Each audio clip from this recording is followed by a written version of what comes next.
कोणताही माईक चालू राहणार नाही आणि सर्वांनी शांततेनं हा कार्यक्रम आस्वाद घ्यावा अशी विनंती. धन्यवाद.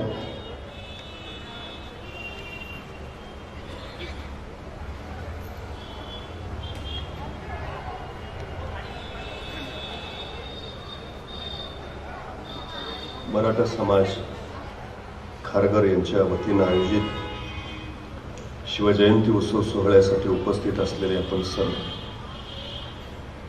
खरं तर आपल्या रोजच्या कर्तव्य कर्मातून काही माणसं बाजूला येतात आणि जीवनाचं सारं रहाडगाडगं बाजूला सरून शिवप्रभूंचा जागर करूया असं म्हणतात. त्यांच्या त्या विचारातून असा एखादा सोहळा उभा राहतो.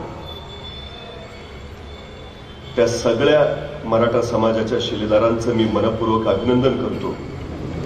प्राचार्य B.A. पाटील, त्यांचे सर्व सहकारी आणि उपस्थित आपण सर्व. खरं तर परवा वर्तमानपत्रामध्ये एक जाहिरात आली होती. गेल्या 25 वर्षात ज्याच्या हातून एकही अपघात झाला नाही अशा ड्रायव्हरने मुलाखतीला यावं. काही ड्रायव्हर मुलाखतीला आले, मुलाखती चालू झाल्या. पहिल्या ड्रायव्हरला विचारलं, काय हो गेल्या 25 वर्षात तुमच्या हातून एकही अपघात नाही? तो म्हटलं, अजिबात नाही, विषय नाही, प्रश्नच नाही, फक्त गाडी एकदा ब्रेक फेल झाली म्हणून दरीत कोसळलो, पण बाकी कुठं टच नाही. त्याला म्हटले चला बाजूला. दुसऱ्याला विचारलं, गेल्या 25 वर्षात तुमच्या हातून एकही अपघात नाही? तो म्हटलं, अजिबात नाही, विषय नाही, प्रश्नच नाही, फक्त एक जण पुढनं येऊन माझ्या अंगावर आदळला तेवढंच काय ते, पण बाकी कुठं धक्का नाही. त्यालाही म्हटले चला बाजूला. तिसऱ्याला विचारलं, गेल्या 25 वर्षात तुमच्या हातून एकही अपघात नाही? तो म्हटलं, अजिबात नाही, विषय नाही, प्रश्नच नाही, साक्षी पुरावे कागदपत्र सारं तपासलं, या माणसाच्या हातून गेल्या 25 वर्षात एकाही अपघाताची नोंद नाही. त्या मुलाखत घेणाऱ्याला आश्चर्य वाटलं. त्यानं न राहून विचारलं, गेल्या 25 वर्षात तुमच्या हातून एकही अपघात नाही, तुमच्या यशाचं रहस्य काय? तसा समोरचा ड्रायव्हर शांतपणे म्हणाला, गेल्या 25 वर्षापूर्वी माझी गाडी जी मी एकदा गॅरेजला लावली, परत बाहेरच नाही काढली. ज्यांच्या गाड्या गॅरेजला त्यांचा अपघात व्हायचा विषयच येत नाही, पण ज्यांच्या गाड्या गॅरेजला त्यांना आयुष्यात कधी ध्येयही गाठता येत नाही. ही सगळ्यात महत्वाची वस्तुस्थिती आहे. ध्येय गाठायचं असेल तर गाड्या रस्त्यावर आणाव्याच लागतील, आणि रस्ते म्हणले तर खड्डे ठरलेले, टक्के टोलपे ठरलेले, ऊन वारं वादळ पाऊस हे सगळं ठरलेलं. ही सगळी झुंज जिंकणं ज्याला जमतं, हा सगळा संघर्ष सोसणं ज्याला साधतं, त्याला यश जिंकता येतं. ही सगळ्यात महत्वाची गोष्ट आहे. तुमचा संघर्ष जेवढा मोठा तेवढी तुमची उंची मोठी असते. 350 वर्षापूर्वी छत्रपती शिवाजी महाराजांच्या वाट्याला आलेला संघर्ष एवढा मोठा होता की जोपर्यंत चंद्र सूर्य राहतील तोपर्यंत छत्रपती शिवाजी महाराज तुमच्या माझ्या काळजामध्ये जिवंतच राहतील.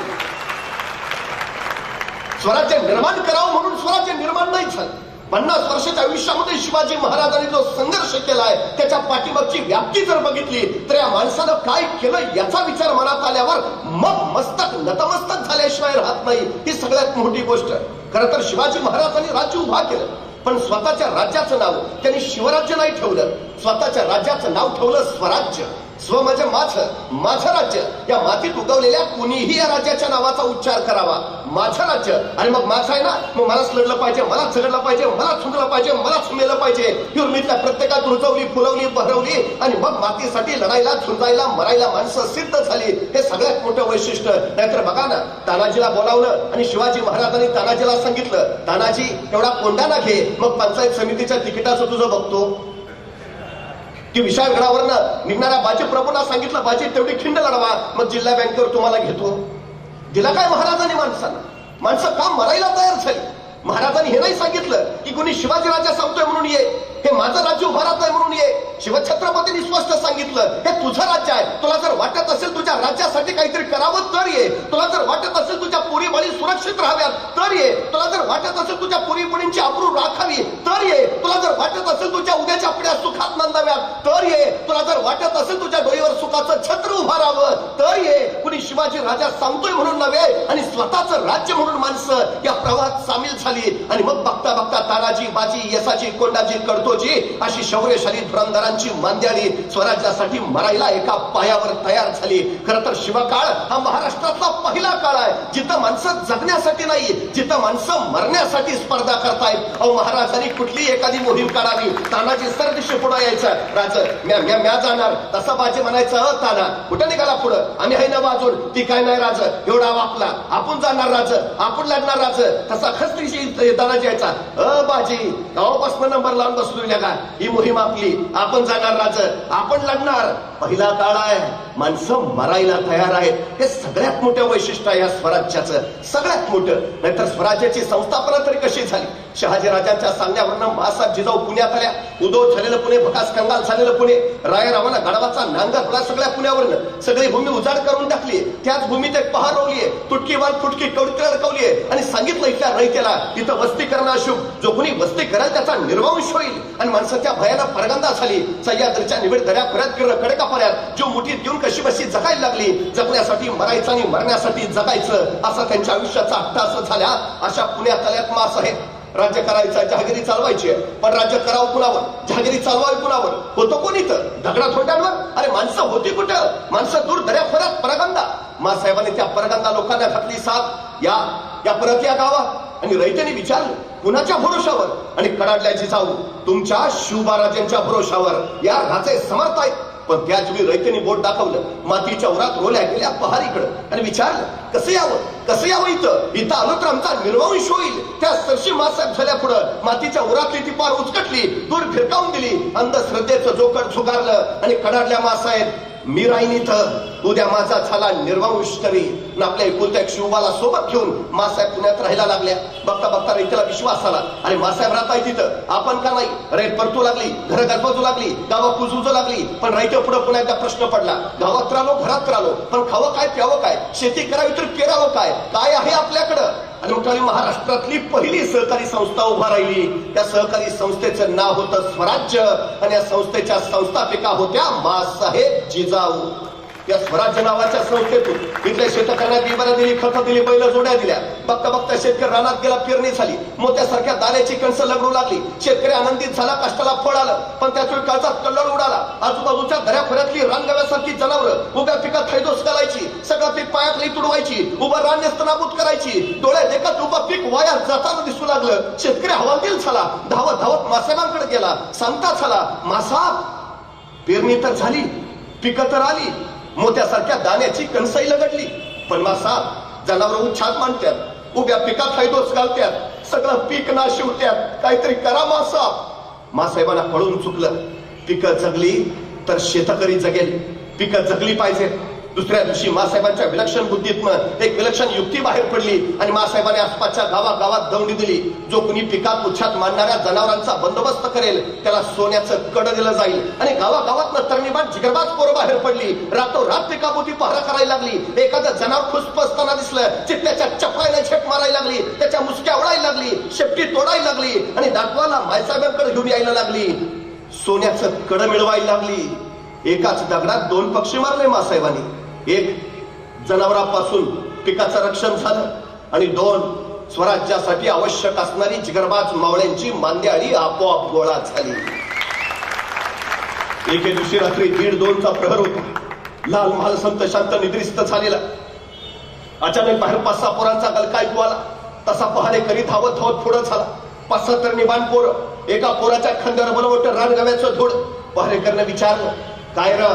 तसं कर्णबाण पोरग म्हणालं, मासाहेबांनी भेटायचं आहे.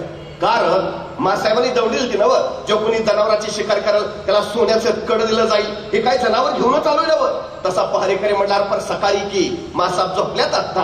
नाही, मासाहेबांनी भेटल्या बिगार जाणार नाही. अरे याला का फोडाल्या का? रातचं 1:30 वाजल्यात. सकाळी की मासाहेब झोपल्यात आता? नाही, मासाहेबांनी भेटल्या बिगार जाणार नाही. पोरं ऐकायला तयार नाही. तोपर्यंत बाहेरचा तो गोंधळ ऐकून मासाहेब स्वतः जातीनं येत्या झाल्या. काय गडबड रे? तसा कर्णबाण पोरग सरदिशी पुढं झालं. मासाहेब तुम्ही दौडी दिली नव? जो कोणी जनावराची शिकार करत त्याला सोन्याचं कड दिलं जाईल. हे काय जनावर घेऊनच आलोय ना.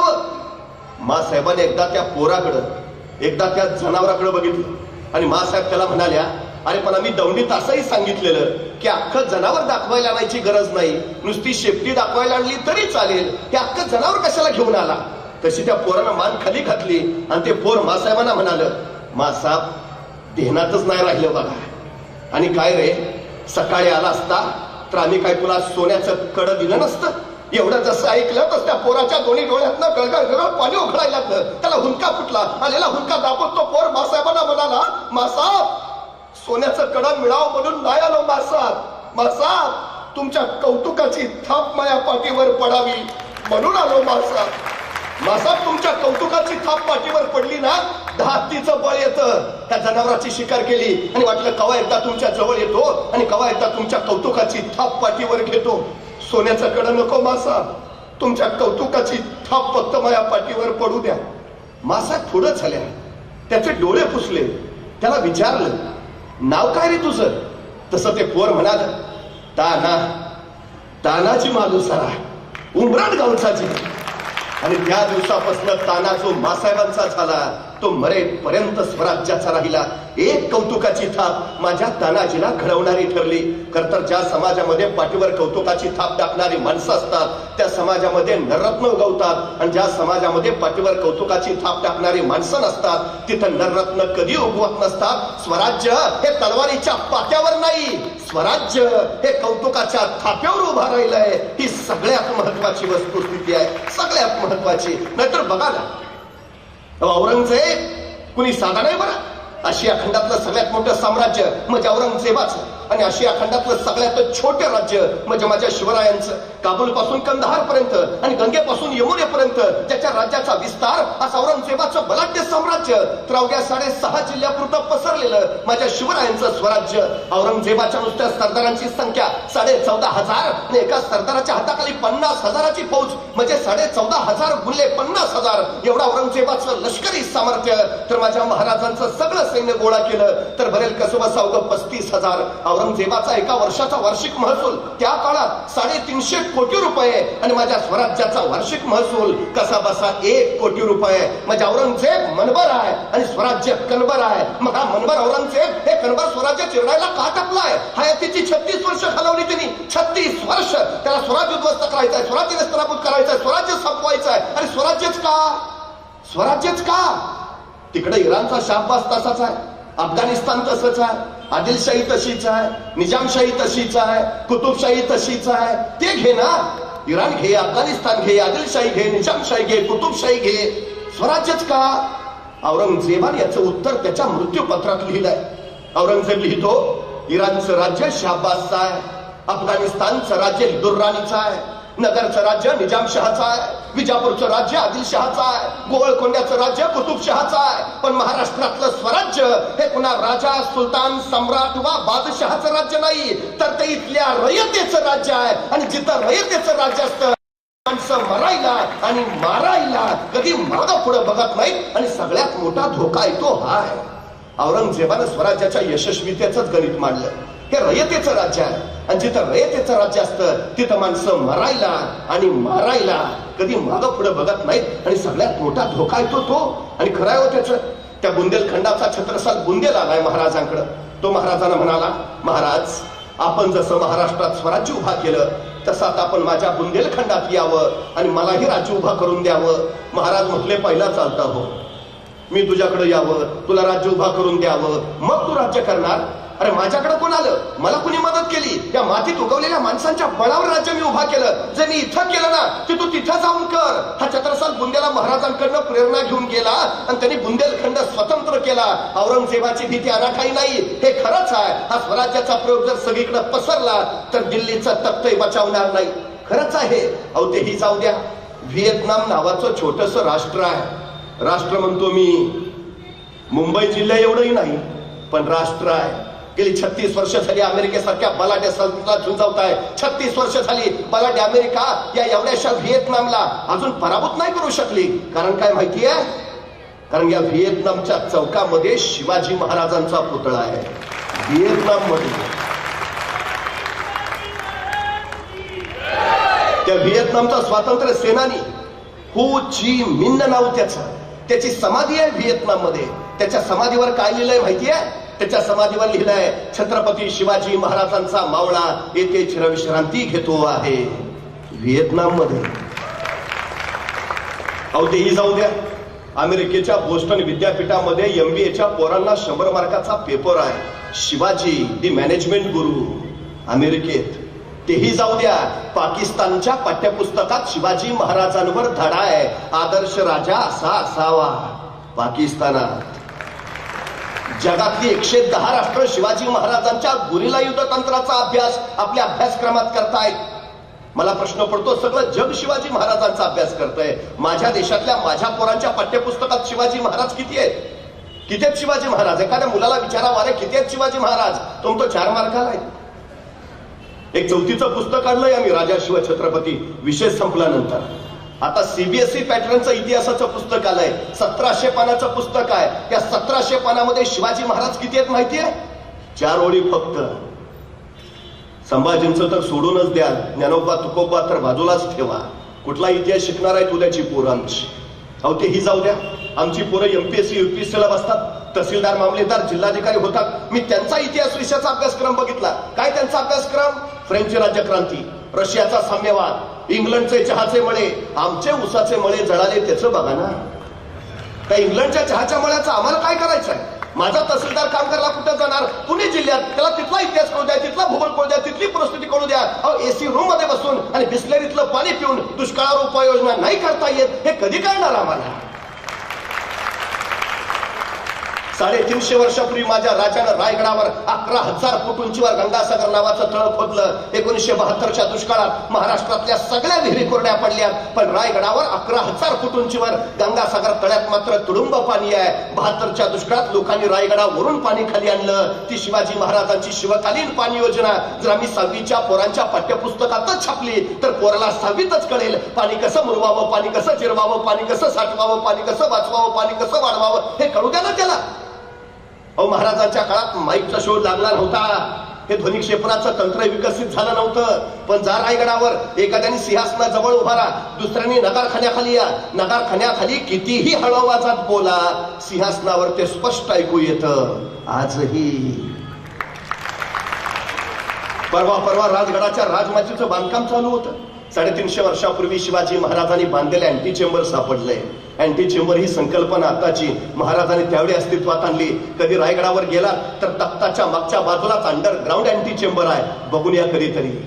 कुठलं लाकूड जाळ्यावर काळा दूर होतो, कुठलं लाकूड जाळ्यावर पांढरा दूर, कुठलं लाकूड जाळ्यावर निळ्या ज्वाळा, कुठलं लाकूड जाळ्यावर लाल ज्वाळा, याच्यात संकेत ठरायचे महाराजांचे. आमचा तानाजी कोंडाणा घ्यायला गेला, कोंडाणा जिंकला, मग मावळ्याने कोंडाण्यावरची गवताची गंज पेटवली. त्या गवताच्या गंजीचा पांढरा धूर आसमानात भिडला आणि कोंडाण्यावरचा तो पांढरा धूर राजाने राजगडावरून बघितला आणि राजे कडाडले, गड फते. म्हणजे पांढरा धूर हा संकेत आहे विजय मिळाल्याचा.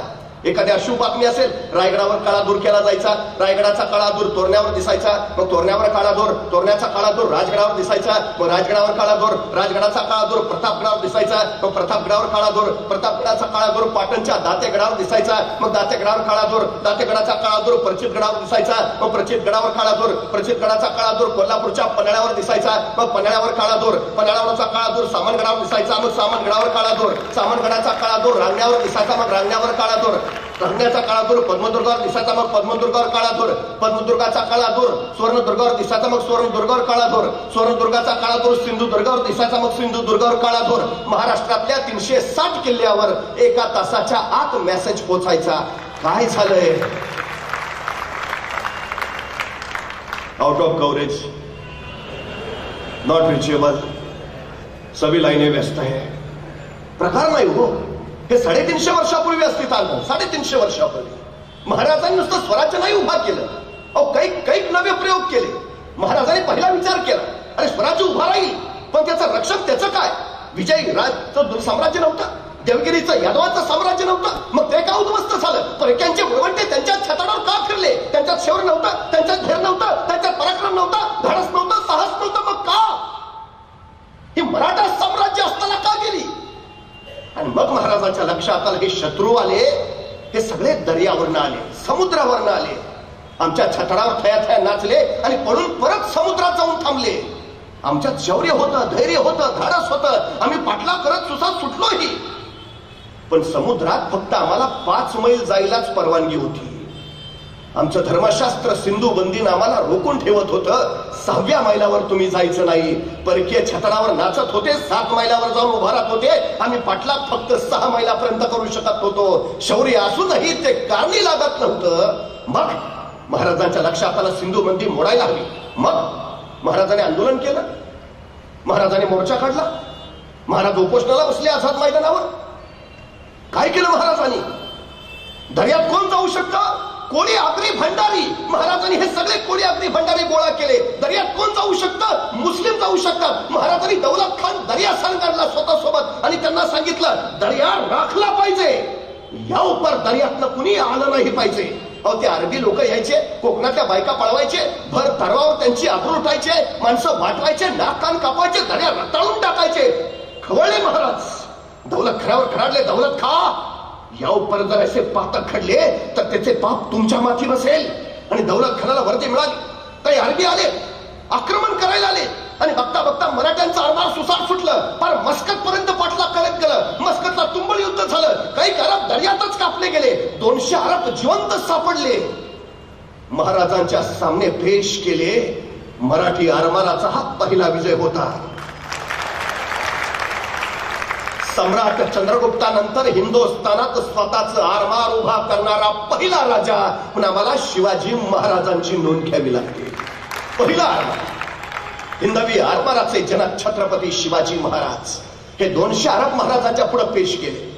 महाराजांनी बघितलं आमच्याच मातीतून आमचीच माती. दौलत खा, आमच्या साताऱ्याच्या जवळ वासोट्याचा किल्ला आहे. व्याघ्रगड सुद्धा म्हणतात त्याला. ऐन डोंगरात आहे, भयान घनगर्द जंगल आहे. म्हणजे डोंगरात जसा भाग दबा धरून बसावा तसा तो व्याघ्रगड. इतका भयान. जळवाचं साम्राज्य. डोंगरावरनं प्रवास करावा लागतो, नदीतनं जावं लागतं, मग केव्हा तरी तो व्याघ्रगड दिसतो. जाणं सोपं नाही. अहो दिवसा ढवळ्या सूर्य जमिनीवर पोचत नाही. माणसाची बात सोडा, पाखरही तिकडे फिरकत नाही. परवा पुण्यातली 4-5 पोरं फिरायला गेली होती. हेलिकॉप्टरनं शोधावी लागली. एखाद्याला गायब करायचं असेल तिकडं नेऊन सोडा. इतका भयान आहे तो अजूनही. त्या काळात कसा असेल? महाराजांनी सांगितलं या 200 अरबांना त्या वासोट्याच्या किल्ल्यावर नेऊन ठेवा. यांना इतकं मारा, इतकं मारा, इतकं मारा, हे मेले नाही पाहिजेत बस. आणि त्या 200 अरबांना मराठी नुसते मारत होते. इतके मारत होते, इतके मारत होते, फक्त मरूच देत नव्हते. त्या आठवड्यातच इतके सुजलेले, एकमेकांनाच ओळखेनात तो आमच्यातलाच का. इतके मारले. महिनाभरानंतर महाराजांनी सांगितलं आता हे सुजलेले 200 अरब त्यांच्या जहाजात पासवा आणि त्या त्यांच्या देशात पाठवून. पण कोंडाचेला काही पटेना. तो म्हटला महाराज सोडायचं होतं तर धरलं कशाला. जाऊ दे रे, पण जाऊ दे रे. आदेश होता महाराजांचा. हे सुजलेले 200 अरब त्यांच्या जहाजात बसवले, दिले त्यांच्या देशात पाठवून. पण कोंडाचेच्या डोक्यातला काही प्रश्न जाईना. त्यांनी महाराजांना परत विचारलं महाराज सोडायचं होतं तर धरलं कशाला. मग महाराज म्हणले कोंडाजी आता हे सुजलेले त्यांच्या देशात जातील, त्यांच्या प्रांतात पोचतील, त्यांच्या गावी येतील, त्यांच्या घरापुढे उभा राहतील, दार ठोठावतील, त्यांच्या बायका दार उघडतील, दारात यांना पाहतील आणि म्हणतील आमचे हे घरात नाहीत, नंतर या. यांच्या बायका यांना ओळखायच्या नाहीत कोंडाजी. आणि उद्या चुकून जर कुणी तिरक्या नजरनं महाराष्ट्राकडे निघाला, पहिला हा आडवा जाईल. कुठे निघाला? महाराष्ट्रात नको जाऊ, महाराष्ट्रात नको जाऊ. भयानक आहे तो राजा. आमची काय हालत केली माहितीये ना, नको जाऊ. ताप नाही परत माझ्या महाराष्ट्राकडे तिरक्या नजरनं कुणी बघायची. महाराजांनी दहशत बसवली. कुणी नाही परत दर्यावर, एकही आक्रमण नाही. त्याच्यानंतर आक्रमण झालं फक्त आता 26/11ला. 350 वर्षापूर्वी महाराजांनी सांगितलं महाराष्ट्राला धोका जमिनीवरनं नाही, महाराष्ट्राला धोका समुद्रावरनं आहे. 26/11चा दहशतवादी झाला. मग आम्हाला कळालं महाराज म्हणत होते ते खरं होतं. पण काय गेली 350 वर्ष आम्ही महाराज फक्त डोक्यावर घेऊनच नाचत बसलो. आम्ही महाराज डोक्यात कधी घातलेच नाहीत. डोक्यावरून मिरवण्यापेक्षा डोक्यात जर महाराज घातले असते तर 26/11चा दहशतवादी हल्ला सुद्धा रोखता आला असता. हे 350 वर्षापूर्वी केलं महाराजांनी. पण महाराजांना त्याच वेळी जाणीव आहे जी माणसं दुसऱ्याच्या खांद्यावर उभा असतात ती केव्हाही ढासळतात, पण जी माणसं स्वतःच्या पायावर उभा असतात त्यांना कोसळण्याचा धोका नसतो. स्वराज्य उभा करायचा आहे पण स्वतःच्या पायावर उभा केलं पाहिजे. अहो, तत्कालीन काळात जहाजं इंग्रजांकडनं घ्यावी लागायची, तोफा पोर्तुगीजांकडनं घ्याव्या लागायच्या, दारूगोळा डचांकडनं घ्यावा लागायचा, आणि त्यांनी जर घेणं बंद केलं तर परिस्थिती कधी उद्भवू शकते. महाराजांनी त्याचा विचार केला. महाराजांनी कुडाळ डिचोलीला दारूगोळ्याचे कारखाने काढले, रत्नागिरी जिल्ह्यातल्या विजयदुर्गला जहाज बांधायचा कारखाना काढला, आणि मुंबई जवळच्या कल्याणला आरमाराची गोदी काढली. स्वराज्य स्वतःची शस्त्र बनवण्यासाठी स्वयंपूर्ण झालं. अहो, महाराजांची गणपत त्यावेळी दरी असायची, पण त्या गणपतात वजनदार तोफा ठेवल्या की त्या वजनानं ती जहाज डचमळायची. जहाज डचमळ की नेम चुकायचा, उपयोग नव्हता, आणि तोफेचा गोळा पुढे सुटला, दाब मागं पडला की जहाज पाण्यात पडायचं. महाराज विचार करायला लागले काहीतरी केलं पाहिजे, आणि अखेर महाराजांनी विचार केला. महाराज इथं कल्याणच्या कारखान्यात आले, सगळ्या कामगारांना गोळा केलं. मी मी मी सांगतो तसं जहाज तयार करा, मी सांगतो तसं. आणि महाराजांनी सांगितलं असं असं असं, आणि तसं तसं जहाज तयार झालं. तत्कालीन काळात पाण्यावर अत्यंत जलद गतीनं पळणारं, किती ओझं ठेवलं तरी पाण्यात न डचमळणार, तोफ्याचा गोळा पुढे सुटला, दाब मागं पडला तरी पाण्यात न बुडणार, असं विलक्षण जहाज महाराजांनी तयार केलं. ज्या इंग्रजांकडनं महाराजांना जहाज विकत घ्यावी लागायची, त्या इंग्रजांनी महाराजांना पत्र पाठवलं, तुम्ही तयार केलेलं जहाज आम्हाला विकत देता का? त्या जहाजाचं नाव ठेवलं संगमिरी जहाज. ही स्वराज्याची निर्मिती आहे. शिवाय छत्रपतीने इतका या हिंदुस्थानात दुसरा सृजनशील आणि निर्मितीक्षम राजा झाला नाही, अजिबात नाही. नवनिर्मिती करायला प्रोत्साहन दिलं. नंतर बघा ना, शिवाजी महाराजांनी प्रत्येकाला यश कशात आहे स्वराज्याचं. अहो, या स्वराज्यात प्रत्येक जण सामील झाला. जोपर्यंत जनता तुमच्या सोबत नसते तुम्हाला राज्य करता येत नाही. असं सरकार लोकप्रिय असू शकत नाही. सरकार लोकप्रिय तेव्हा होतं तर जनतेला ते सरकार आपलं वाटतं. महाराजांनी ते केलं. अहो, वचननामा काय स्वराज्याचा? रस्ते नीट करतो, भारनियमन बंद करतो, बेरोजगारी हटवतो. काय महाराजांच्या स्वराज्याचा वचननामा काय? सर्वांस पोटास लावणे आहे बास. 18 पकड जातीची 12 बुद्धिधराची सारी, सुतार लोहार चांभार दहावी जोशी गुरववाणी मुलानी सारी मारी धनगर कोळी आगरी भंडारी सगळी. अरे कारखाने काढले, सुतारला काय मिळालं, लोहारला काय मिळालं, चांभारला काय मिळालं, प्रत्येक जण पोटाला लागला, स्वराज्यात सामील झाला. अहो, सुतार सुद्धा ती फळी रांधताना कोण आनंदाने रांधायचा, आणि या फळीचं जहाज होणार आहे, ते जहाज दर्यात जाणार आहे, ते जहाजाने विजय मिळविल ना, मला अभिमान वाटेल. त्या जहाजाची फळी मी रांधलीये, मी. प्रत्येक जण सामील करून घेतला, प्रत्येक जण.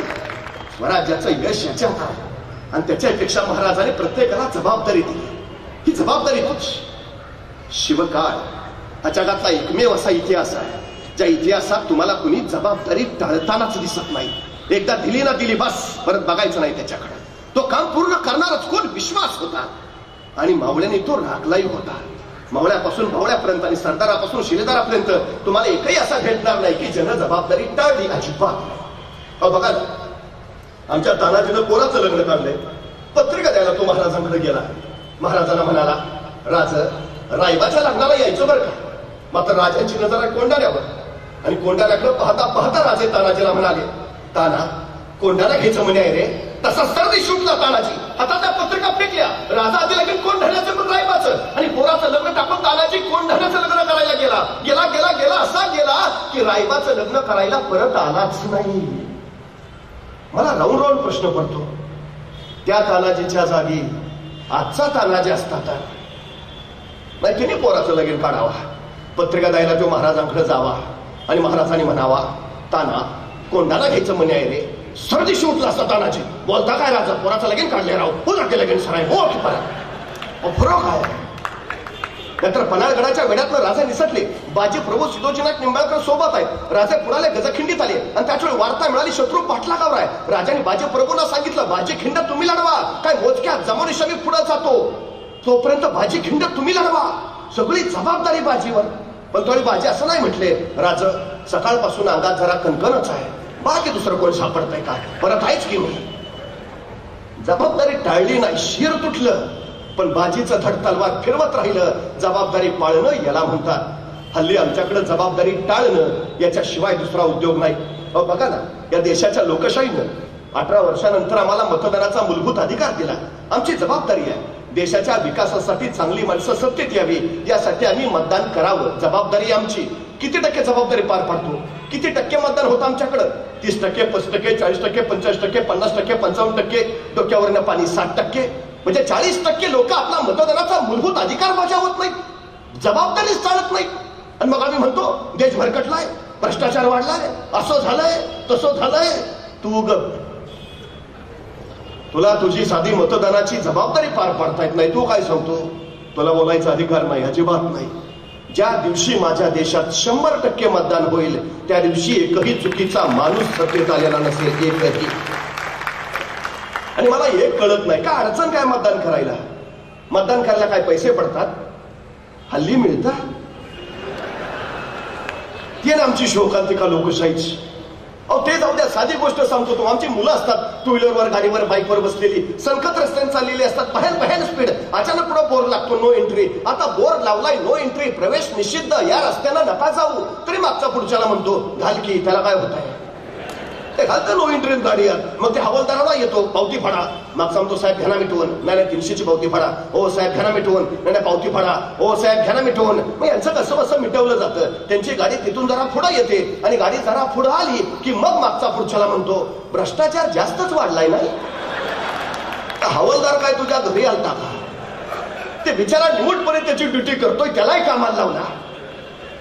शर्टाचं पहिलं बटन चुकलं की बाकीची बटणं आपोआप चुकत जातात. आणि शर्टाचं पहिलं बटन बरोबर लागलं, बाकीची बटणं न बघताही बरोबर लागतात. पहिली चूक आपली असते. आपण सरळ चाललो ना, बाकीचे दोरीतच चालणार. गरज आहे आपण सरळ चालायची, आपण आपली जबाबदारी पार पाडायची. अहो तो जपानी माणूस केळाची साल सुद्धा कधी जमिनीवर टाकत नाही, चुकून टाकत नाही. तो मातृभूमी आहे माझी, आई आहे माझी, तिच्या अंगावर केळाची साल टाकायची, हिचा अपमान केल्यासारखं नाही का? अहो केळाची साल टाकत नाही तो जमिनीवर, थुंकायचं लांबच.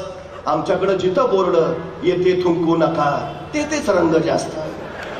काय जबाबदारी पाहतो आम्ही? अहो या मागच्या उन्हाळ्यात काही लोकांनी पानपोया काढल्या, म्हणजे आल्या गेल्या लोकांची तहान भागावी म्हणून पानपोया काढल्या. पानपोईवर ग्लास ठेवला, पण ग्लास सुद्धा साखळीने बांधून ठेवला. का? गॅरंटी नाही माणूस पाणी पिल पण ग्लास ठेवेल का? अरे काय प्रकार आहे? अहो शिवाजी महाराजांना पन्हाळा घ्यायचा आहे, पण पन्हाळ्यावर दुश्मन आहे 36,000 आणि महाराजांची सगळी फौज गोळा केली तर भरेल कशबशावगी 7,000 आणि महाराज 7,000 फौजेच्या बळावर 36,000 दुश्मन असलेला पन्हाळा घ्यायचं म्हणतायत. महाराजांनी बैठक बोलावली. अनाज दत्तो, मोरोपंत, प्रल्हादपंत, बळाजावची, तानाची, यसाची, कोंडाची, कडतोची सगळे समोर. आणि महाराजांनी विचार पन्हाळा घ्यावा म्हणतो, पण पन्हाळ्यावर दुश्मन 36,000.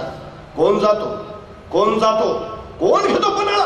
अहो सगळे चिडीचूप. दुसऱ्याच्या मतदारसंघात जाऊन निवडून येणं सोपं आहे का? 36,000 दुश्मन आहे तिथं. महाराजांनी पुन्हा विचार कोण जातो? कोण जातो? कोण घेतो पन्हाळा? तसा उठून उभा राहिला कोंडाची. महाराज म्या जातो, म्या घेतो पन्हाळा. भले पट्टी शाबास, कोंडाची घ्या घ्या घ्या, तुम्ही पन्हाळा घ्या. वा.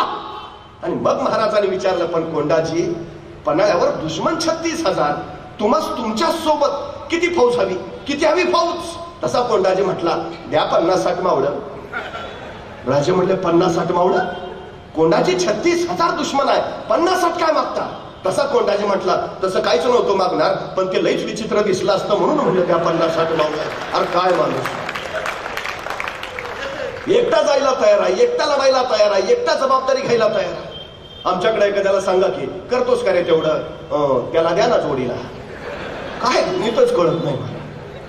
अहो ते आमच्याकडे मुलगी बघायचा एक सोहळा असतो.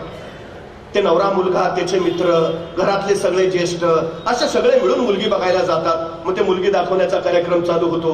मुलगी दाखवली जाते, मग ते प्रश्न वगैरे विचारून होतात. मग ते पोहे, चहा वगैरे सगळं आटपतं. आणि मग सगळं आटपत निघालं, मग कुणीतरी एखादा ज्येष्ठ म्हणतो आता नवऱ्या मुलानं सांगाव मुलगी कशी आहे. आता नवऱ्या मुलावर पाळी आली की नवरा मुलगा शेजारच्या मित्राला कोपरान डोसवतो, तुला कशी काय वाटते? अरे त्याला काय करायचं? तेवढी तरी जबाबदारी घे ना.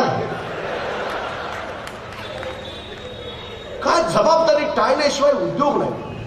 माझा कोंडाजी एकटा जायला तयार आहे, माझा कोंडाजी एकटा लढायला तयार आहे. तरी महाराजांनी त्याला 1,500ची फौज दिली, सोबत तानाजी दत्तोना दिलं आणि कोंडाजी निघाला. 6 मार्च 1673 रात्रीच्या 12:30 वाजता कोंडाजी पन्हाळ्यावर पोहोचला. रात्रीच्या 12:30 वाजता. आता महाराजांच्या सगळ्या लढाया रात्रीच्या, दिवसा हालचाल नाही. कोंडाणा घेतला रात्री, तोरणा घेतला रात्री, पुरंदर घेतला रात्री, आणि त्यातल्या त्यात निम्म्याच्या वर लढाया. अमावस्येच्या रात्री. म्हणजे दिवस शुभ आहे का, मुहूर्त काढलाय का, प्रस्थानाची वेळ काय, प्रकार नाही. हल्ली आमच्याकडे फॅड बाहेर. आमच्या घरातला करता माणूस कामाला बाहेर पडतो, 5-6 पावलं जातो, 7व्या मिनिटाला परत घरात. बायको विचारते काय झालं, मांजर आडवं गेलं. मला राऊंड राऊंड प्रश्न पडतो, त्या मांजरला काय वाटत असेल हे आडवं गेलं.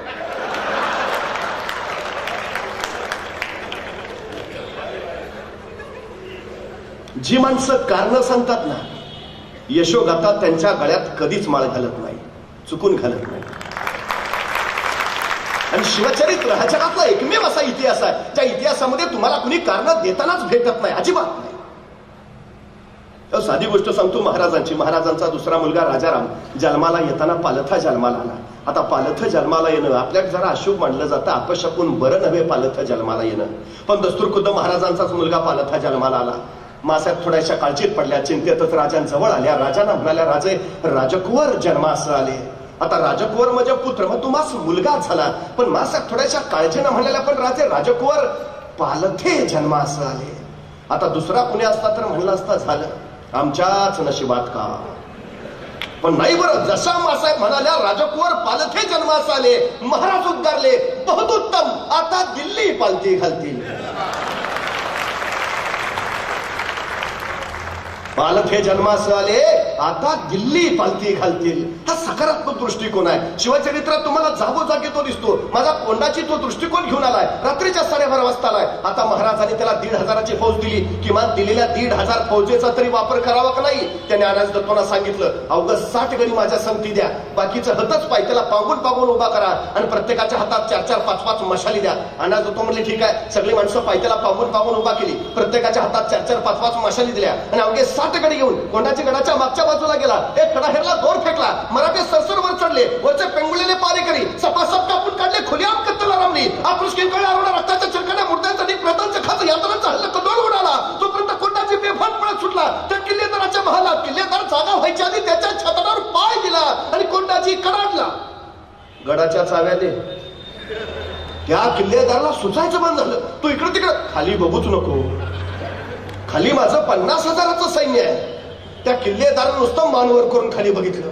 हे खाली 4-4, 5-5 मशाली घेतलेले. त्याला वाटलं खरंच 50,000 आहे. दिला चाव्या काढून. सकाळी कळलं 1,500 होते. करतो काय. राजकारण हे दंडाच्या बळावर आणि मनाच्या चांगुलपणावर करता येत नाही.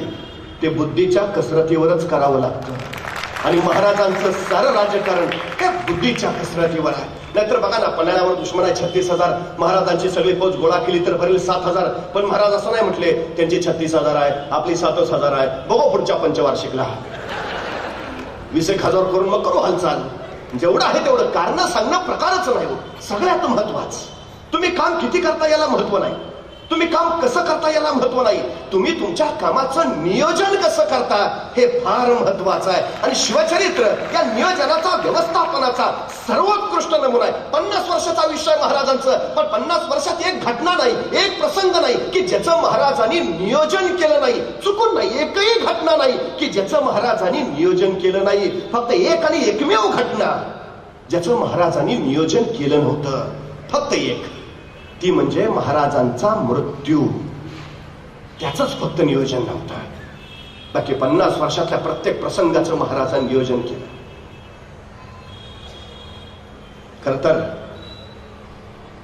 10 मार्च 1659 महाराजांनी प्रतापगडावर अफजल खानाचा कोतळा बाहेर काढला. अफजल खानाचा कोतळा बाहेर काढायला महाराजांना फक्त 2 मिनिटं लागली. पण या 2 मिनिटासाठी महाराजांनी तब्बल 1 वर्ष नियोजन केलं होतं. तब्बल 1 वर्ष. 40,000च्या फौजेनिशी आलेल्या अफजल खानाला प्रतापगडावर आणण्यापासून ते भेटीचा दिवस आणि भेटीचा वक्त ठरवण्यापर्यंत नव्हे, सोबत कोण माणसं घ्यावी कोण नको याच्या पलीकडे. बघा ना, खानाची छावणी खाली माचीवर आहे. राजे गडावरून खाली येणार आहेत. राजाने भेटीचा वक्त निवडला बरोबर दुपारी 12:35. आता 12:35 का? कारण सूर्य बरोबर माथ्यावर येतो. मग आता सूर्य माथ्यावरच का? तर राजे गडावरनं निघाले तर सूर्याच्या त्या लक्क प्रकाशात खानाची छावणी हालचाल स्पष्ट दिसावी. पण खानानं जर राजांकडे बघायचं म्हटलं तर सूर्याची किरण त्याच्या डोळ्यात घुसावी. त्याला काही दिसू नये. वक्त बरोबर दुपारी 12:35 12:30 वाजता गड सोडलेले राजे खणाच्या छावणीच्या बाहेर दुपारी बरोबर 2 वाजता पोहोचले. आता सोबत माणसं कोण महाराजांच्या? तानाजी आहे, यसाजी आहे, बाजी आहे, कडतोजी आहे, कोंडाजी आहे, यापैकी कुणी नाही. महाराजांनी या वक्ती घेतला जीवा महाला, या वक्ती सोबतीला घेतलाय संभाजी कावची. तुम्ही शिवचरित्र सगळं बघा, एक व्यक्ती परत महाराजांनी परत नाही वापरली, चुकून नाही.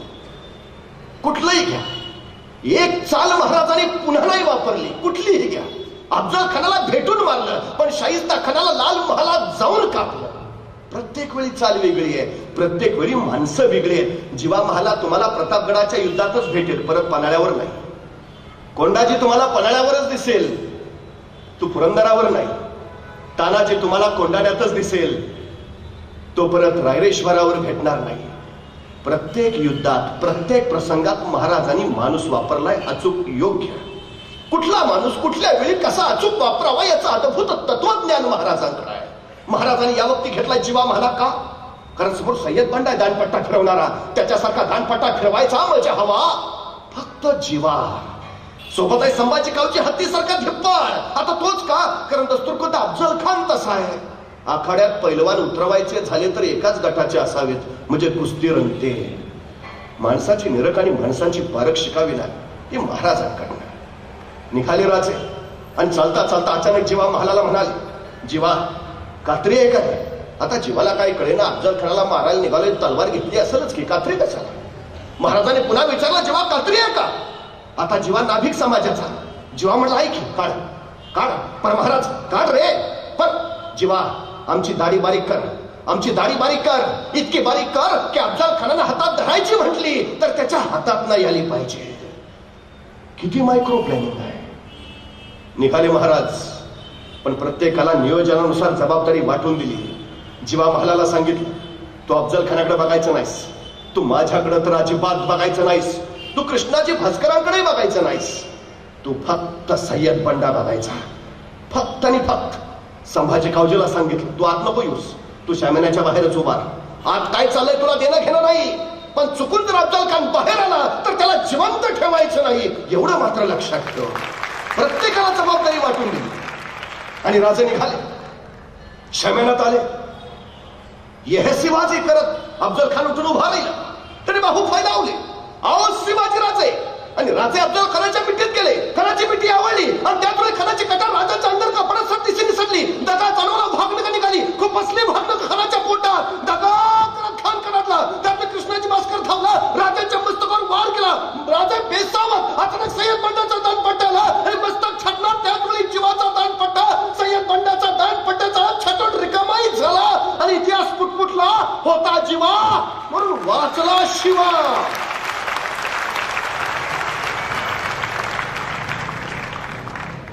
प्रश्न फक्त एक आहे, जीवा महालाने फक्त 1 सेकंद उशीर केला असता तर, फक्त 1 सेकंद, फार नाही, फक्त 1 सेकंद, तर महाराजांचं मस्तक कधी छटलं गेलं असतं सय्यद बंडाच्या दानपट्ट्यानं. आणि मग कळतं महाराजांचं नियोजन तिथं जीवा महालाच का, त्याला तेवढीच जबाबदारी का. महाराज तिथून तडक निघाले. ठरलं होतं असं की सगळ्यांनी पहिल्या दिंडी दरवाजावर जाऊन भेटायचं. राजे पोहोचले. पाठपाठ एक अंगरक्षक गोळा झाला. राजाची नजर भिरभिरली. 1 2 3 4 5 6 7 8 9 9 9 जाताना तर 10 होते. एक कोण राहिला माग, एक कोण राहिला माग. अंगरक्षकाने एकमेकावर नजर फिरवली. कोणतरी अंगरक्षक पुटपुटला. राजा संभाजी कावजी दिसत नाही. संभाजी तो कुठे थांबला, कुठे थांबला तो? तोपर्यंत संभाजी कावजी पाठीमागून धापा टाकत येताना दिसला. राजाने विचारलं, संभाजी कोठे थांबला होता, कोठे रुकला होता? एवढं ऐकल्याबरोबर संभाजीने आपला हात वर केला. त्याच्या हातात अफजल खानाचं मस्तक होतं. ही कापाय मागं थांबलो होतो. राजे म्हणले, संभाजी पण हे आपल्या नियोजनात नव्हतं, हे नव्हतं आपल्या नियोजनात, हे नसतं धाडस का केलं का? तर संभाजी म्हणला, राजा तुम्ही खानाच्या पोटात भागणं खूप असली, पण म्हणलं मरतय का नाही म्हणून आणलं का? राजे म्हणले, संभाजी आम्ही खानाच्या पोटात जी भागणं खूप असली त्याला जहरी जालीम विष लावलेलंच होतं. खान ऐसा तैसा वाचणार नव्हताच. मग हे नसतं धाडस का केलं, नियोजना बाहेर का केलं? संभाजी यदा कदाचित तुम्ही खानाचं मस्तक छट असताना पाठीमागून तुमच्या मस्तकावर कोणी वार केला असता तर काय जबाब दिला असता मी तुमच्या आईला? तुमच्या तर म्हणाले असते शिवाजींनी स्वतःचा जीव वाचवला, पण माझा लेख मात्र खर्ची घातला नाही. संभाजी एक वेळा अफजल खान नाही मेला तरी चालेल, पण स्वराज्याचा एकही मावळा खर्ची पडता कामा नये. अरे पोटच्या पोरासारखं प्रेम केलं राजाने आपल्या सैनिकांवर, उगाच नाही. म्हणून तर माणसं मरत राहिली स्वराज्यावर. आणि मावळ्यांच्या या शौर्यावरच तर उभा राहिलं रायगडावर 32 मनाचं स्वर्ण सिंहासन. पण हे फक्त शौर्यावर नव्हतं, हे चरित्र घडलं होतं चारित्र्यातून. शिवरायांचा सगळ्यात मोठा पैलू आहे. काही माणसं पराक्रमी असतात पण चारित्र्यशील असतातच असं नाही. काही माणसं चारित्र्यशील असतात पण ते पराक्रमी असतातच असं नाही. पण जो माणूस पराक्रमी आहे आणि पराकोटीचा चारित्र्य संपन्न आहे असा महापुरुष म्हणून शिवरायांनी शिवाय दुसरं नाव नाही. ही सगळ्यात महत्वाची गोष्ट. अहो शिवाजी महाराजांनी अवघ्या 100 मावळ्यांसोबत लाल मालावर छापा मारला. बघता शिवरायांचा छापा आल्याचं बघितल्यावर शाहिस्ता खान ते पळत सुटला. अखेर लपला कुठं? बायकांच्या गराड्यात. कारण त्याला माहिती आहे शिवाजी राजा बाई माणसाला कधीच हात लावत नाही. आपल्यासाठी सुरक्षित जागा जर आता कुठली असेल तर आपल्या बायकांचा गराडा तो तिथंच लपून बसला. काय विश्वास आहे बघा महाराजांच्या चारित्र्यावर शत्रूला सुद्धा. आणि खरं होतं शाहिस्ता खान राण्याच्या घराण्यात आहे. महाराजांनी बघितलं आणि महाराज जागच्या जागी थांबले पडद्याच्या मागं. श्वास मंद केला, हालचाल मंद केली, इतकी की जाऊन शाहिस्ता खानाला वाटलं बहुतेक महाराज गेले. आणि शाहिस्ता खान अलगद राण्याच्या घराण्यातनं बाहेर पडला. राजाला चाहून लागले चित्त्याच्या चपन राजे छेपावले. शाहिस्ता खान पळत सुटला, राजे धावले आणि खिडकीतनं उडी मारला. त्यातून शमशेर चालली. राजाला म्हटलं गर्दनच मारली, पण जीवावरचं बोटावर उभावलं. मला हे नाही सांगायचं तुम्हाला, या शाहिस्ता खानाला रोजच्या रोज डायरी लिहायची सवय आहे. शाहिस्ता खान गुरुजी नावानं त्याची ती डायरी प्रसिद्ध आहे. त्या डायरीमध्ये त्याने हा लाल महालाचा सगळा प्रसंग रेखाटलाय. त्यात तो लिहितो की शिवाजी राजे वाऱ्यासारखे आले आणि तीरासारखे निघून गेले. काही वेळानंतर लाल महालातला गोंधळ थांबला आणि मग शाहिस्ता खानाची एक बहीण धावत शाहिस्ता खानाकडे आली. भाईजान मेरी बेटी गायब है भाईजान.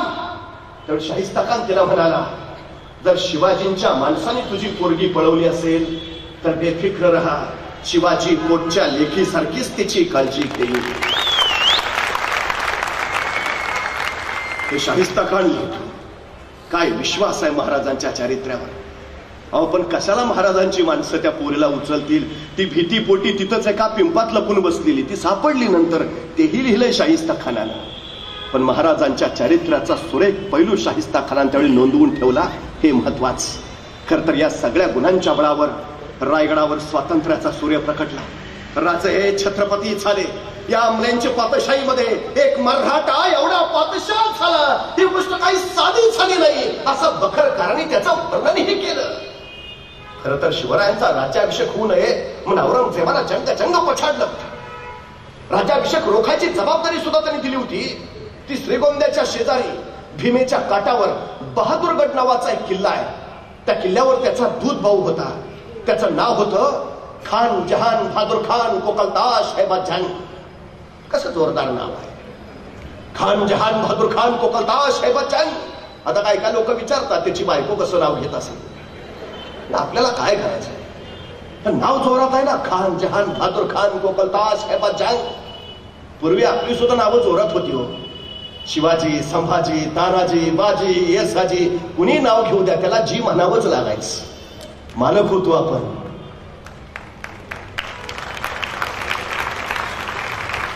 वजनच होतो नावात. बदललं सगळं.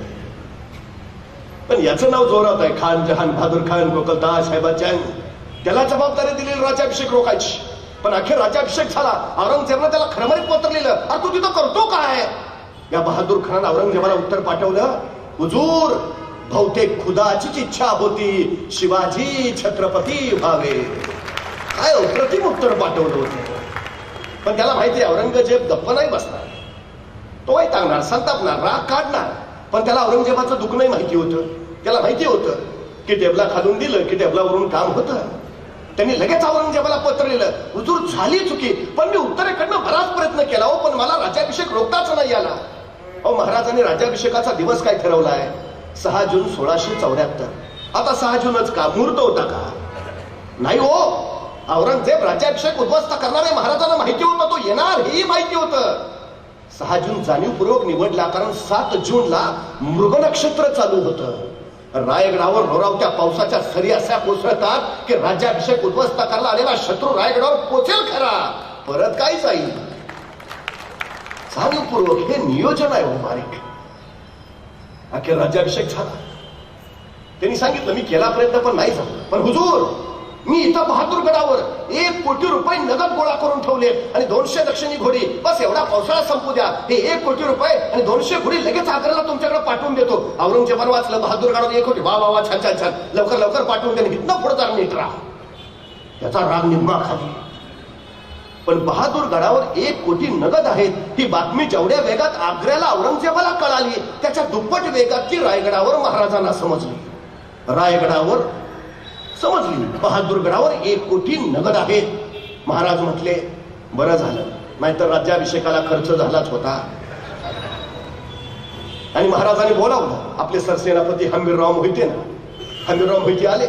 महाराज म्हणाले हंबीरराव बहादूरगडावर 1 कोटी नगद आहेत. हंबीरराव म्हणले आणतो. दोघांत संवादच नाही दुसरा. महाराज म्हणाले बहादूरगडावर 1 कोटी नगद आहेत. हंबीरराव म्हणले आणतो. हंबीरराव असं नाही म्हटले गॅरंटी आहे का, उगा हेलपाट व्हायला नको. पण मी काय म्हणतो पावसाळा झाल्यावरच गेलो तर नाही का चालणार. नाही जरा सर्दीचाही त्रास आहे, अलर्जी आहे मला. कारण नाहीत. महाराज म्हणाले बहादूरगडावर 1 कोटी नगद आहे. हंबीरराव म्हणले आणतो. परत आणणं सोपं आहे. बहादूरगडावर 35,000ची खरी फौज आहे. 1 कोटी आणायचे तर त्या 35,000 फौजेचा मुकाबला करावा लागेल. म्हणजे किमान 40-45,000 फौज घेऊन जावं लागेल. रायगडावर तेवढी फौज होती. स्वराज्याची पद्धत अशी की दसऱ्याला सीमोल्लंघन करावं, स्वराज्य संवर्धनासाठी बाहेर पडावं, अक्षय तृतीयेला परत यावं आणि शेतीच्या कामाला लागावं. महाराजांचा राज्याभिषेक उरकून स्वराज्याचं सगळं सैन्य आपल्या शेतीच्या कामाला गेलंय. रायगडावर सैन्य. मग आमच्याकडे दंगल झाली, आणीबाणी आली की राज्य राखीव दल येतं. राज्य राखीव दल ही संकल्पना सुद्धा शिवाजी महाराजांची. रायगडावर कायम 10,000ची रिझर्व्ह फोर्स असायची कायम. हंबीररावांनी त्याच 10,000 फौजेतले 9,000 आपल्या सोबत घेतले. 1,000 रायगडाच्या रक्षणासाठी ठेवले. त्या घेतल्या 9,000 फौजेचे परत 2 भाग पाडले. एक भाग केला 7,000चा, दुसरा भाग केला 2,000चा. 2,000ची फौज हंबीररावांनी स्वतः जवळ घेतली आणि हंबीरराव रायगडावरून निघाले ते पुणे सोलापूर हायवेनी सांडस पाटस करत श्रीगोंद्याच्या अलीकडं म्हणजे बहादूरगडाच्या अलीकडं करकुमला येऊन थांबले. आणि 7,000 उरलेली फौज घेऊन त्यांचा सरदार निघाला. तो रायगडावरनं पुण्यात आला, पुण्यातनं रांजणगाव, रांजणगाववरनं शिरूर, शिरूरवरनं नगर आणि नगरवरनं तो श्रीगोंद्याच्या म्हणजे बहादूरगडाच्या दिशेने निघाला. ही 7,000ची फौज जशी नगर सोडून बहादूरगडाच्या दिशेने वळाली त्याने अवघा हल्ला कल्लोळ करायला सुरुवात केली. हर हर महादेव, जय भवानी, जय शिवाजी ढोल ताशे पडवायला सुरुवात केली. बघता बघता धुळा उठत राहिला, नगरा वाजत राहिला, हल्ला कल्लोळ माजत राहिला. तो हल्ला कल्लोळ बहादूरगडाच्या कानी गेला आणि खेर धावत धावत गेला. हुजूर क्या हुआ? ते आले. कोण? मराठे हुजूर. मराठे दिवसा, तिथं रात्री येतात. दिवसा कसे आले? अहो हुजूर खरंच आले. बघता बघता तो हल्ला पळून बहादूरखानाच्या कानावर पडला आणि त्याची खात्री पडली. आले खरंच आले, दिवसाच आले. पण जर ती दिवसा आलेत भयानक आले असणार. ते रात्री 100-200 येतात, छापे मारतात. पण 35,000 फौज आहे बहादूरगडावर हे माहिती असताना दिवसा आले. याचा अर्थ 40-45 तरी हमखास निश्चित असणार. बहादूर खानानं लगेच बहादूरगडावरची 35,000 फौज बाहेर काढली. वॉचमन गेटमनच ठेवले तिथं आणि निघाला मराठ्यांच्या रोखानं. इकडून मराठी हर हर महादेवचा जागर करत निघाले, तिकडून बहादूर खान यलगार तत्ता धिंदिन करत निघालाय. दोन्ही फौजा त्रिशात निघाल्यात. बघता बघता तुंबळ युद्ध माजणार, बाहेरनं गंदन होणार. बघता बघता दोन्ही फौजा समोर आल्या. यलगार तत्ता धिंदिन करत बहादूर खान उसळत राहिला. हर हर महादेव करत मराठे झेपावत राहिले. दोन्ही फौजा समोर आल्या. आता युद्ध पेटणार, तुंबळ लढाई होणार, तलवारी उगारल्या गेल्या आणि वार होणार. अचानक मराठ्यांनी रिव्हर्स गिअर टाकला, भागो. त्या बहादूर खानाला सुचायचं बंद झालं. अरे काय पद्धत आहे करावं? अशी असते का लढाई? त्याला मराठे पुढं मोगल मागं, मराठे पुढं मोगल मागं 3-4 मैल पाठलाग चालू राहिला. 6 मैलाच्या पुढं मराठे निघून गेल्यावर मग बहादूर खान म्हणला रुक जाओ, भाग गए. मला वाटलं 40-50 हजार असतील, हे तर फक्त 7,000 आहे. आपलं 35,000 सैन्य बघूनच बहुतेक पळून गेले. आता नाही यायचे परत, धाडसच नाही होणार त्यांचं. चलो वापस. बहादूर खानाची सगळी फौज वळाली, निघाली बहादूरगडाच्या दिशेनं. 2-3 मैलच गेली तेवढ्यात मागचा हेर ओरडला, हुजूर मराठे परत आले. आता मात्र बहादूर खानाचं डोकं फिरलं. आणि ही काही लपाछापी चालली आहे खरा. हा काय प्रकार असतो कसा? गर्दीशी सगळं सैन्य बोलवलं. तिकडून मराठे जोशात येत आहेत. मोकळ सोबत नाही. सैतान मराठे काय उद्योग करतील, नियम नाही, फसवतील, खेळतील आणि अंगावर येतील एकदम. सगळ्या सैनिकांना सांगितलं सावध राहा, सजग राहा, सैतान हे मराठे. परत सगळं मोगल सैन्य त्वेषा निघालं, तावा निघालं. इकडून मराठे सुद्धा त्या जोशा निघाले. हरण महादेवची किलकारी फुलू लागली. बघता बघता जय भवानीचा जागर झाला. मोगलांची फौज नजदीक आली. आदेश दिला बहादूर खानानं. तलवारी उचलल्या गेल्या. आता वाराची पावचार होणार. बघता बघता तलवारी उचलल्या गेल्या आणि युद्ध होणार. मराठ्यांनी परत रिव्हर्स गिअर टाकला. भागो. आता बहादूर खान संतापला. काय चाललंय काय प्रकार आहे का? चला मराठे पुढं मोगल मागं, मराठे पुढं मोगल मागं. 3-4 मैल मोगलांनी पाठलाग केला. परत बहादूर खान म्हणला रुक जा, आता नाही यायचं परत, चलो वापस. सगळं मोगलांचं सैन्य निघालं परत फिरून बहादूरगडाकडं. 5-6 मैलच गेलं. तेवढ्यात मागचा हे परत ओरडला, हुजूर मराठे परत आले. आता मात्र डोकं फिरलं. आता सोडायचं नाही, पळतील तिथपर्यंत ताणायचं. हे दिवसभर खेळवत बसतील आपल्याला. अजिबात नाही, काय नाही, बस वळवा सगळं सैन्य. बरं वैतागलेलं, रागवलेलं, 2 वेळा मराठ्यांनी फसवलंय, 3ऱ्या वेळा परत आता काय जाते तिथपर्यंत ताणायचं बस. इकडून मराठे जोशात आले, तिकडून मोगल त्वेषात. आता वेळ दौडायचा नाही, बस लगेच हल्लाच करायचा, वळूच द्यायचं नाही मराठ्यांना. मोगल तितक्या भयान वेगात आले, मराठी त्या जोशात. आणि बघता बघता मोगलांच्या तलवारी उचलले गेल्या, वार होणार. मराठ्यांनी परत रिव्हर्स गिअर टाकला, भागो. पण बहादूर खान ठरलं आता सोडायचं नाही, आता जातील तिथपर्यंत ताणायचं बस. मराठे पुढं मोगल मागं, मराठे पुढं मोगल मागं. 6 मैल झाले, 10 मैल झाले, 15 मैल झाले. मोगल मागच. नगर आलं, मोगल मागच. शिरूर लागलं, मोगल मागच. एका सरदारने विचारलं, हुजूर आगे, ते परत येतील, एवढाच उद्योग करायचा काय? चल. मराठे पुढं मोगल मागं, मराठे पुढं. रांजणगाव लागलं, मोगल मागच. मराठे पुण्यात पोहोचले, मोगल मागच. पण मराठे जसे पुण्यात पोहोचले, काही मराठे सासवडच्या घाटात, काही मराठे कात्रच्या घाटात आणि काही मराठे सिंहगडच्या घाटात. बहादूर खान पुण्यात आला खरा, पण मराठे कुठं दिसायचं ना. कहा गए? यही तो थे. त्याला सगळं मोगलांचं सैन्य दऱ्या खोऱ्या कडे कपऱ्या पालत्या घालायला लागलं. मराठे सापडेच ना. अहो त्याला काय माहिती आहे, सह्याद्रीच्या दऱ्या खोऱ्यात फक्त 3च फिरू शकतात, एक वारा, दुसरा वाघ आणि तिसरे मराठे. 4थ्याचं काम नाही. शोधून सुद्धा सापडेना म्हटल्यावर मग बहादूर खान म्हटला, जीतम जीतम जीतम, जीत गए हम, भाग गए भगौड़े मराठे, भगा दिया उनको, अब नहीं आएंगे, उनके इलाके में मचा दी धूम, क्या सामने आएंगे, चलो आप. छाती काढूनच बहादूर खान निघाला. पराभूत केलं मराठ्यांना, निघाला तिकडं. पण बहादूर खान आपल्या 35,000 फौजांशी पुण्यात पोहोचलाय. एवढीच बातमी हेरांनी बहादूरगडच्या अलीकडं करकुंबला उभा असणाऱ्या हंबीरराव मोहितेंना दिली. बहादूर खान 35,000 पुण्यात आहे, इकडचं रान मोकळंच आहे. आणि मग 2,000 फौजांशी हंबीरराव सरळ बहादूर खानावर तुटून पडले. हे वॉचमन गेटमन फडफडून सुजवले. 1 कोटी रुपये उडवले, 200 दोक्षिणी घोडी मिळवली. जेवढा किल्ल्यात किमती सामान ऐवज होतं सगळं त्या 200 घोड्यावर लागलं. खरं तर हंबीररावांना तिथलं सगळं घ्यायचं होतं, पण नाईलाजानं घेता नाही आलं. शेवटी अत्यंत दुःखाने त्यांनी ते पेटवून दिलं. आणि मग 1 कोटी रुपये, 200 दक्षिणी घोडी, त्याच्यावर लागलेलं सामान घेऊन हंबीरराव परत करकुंब सांडस पाटस करत पुणे सोलापूर हायवेनं रायगडावर. तिकडे जीतम जीतम करत बहादूर खान निघाला होता नगरवरनं बहादूरगडाच्या दिशेनं. जसा जसा बहादूरगड जवळ यायला लागला, त्याला नुसता धूरच दिसायला लागला. त्याला काही कळेच ना. मग एक सुजलेला वाचलेला पुढे आला. त्याने विचारलं, ये क्या है? ते सुजलेला म्हणाला, हुजूर सब ले गए. कौन? मराठे हुजूर. मराठे? तो हम किनके पीछे थे? मराठों के हुजूर. तो इधर कौन आया था? मराठी हुजूर. ऐसा कैसे हो सकता है? ऐसा ही हुआ हुजूर.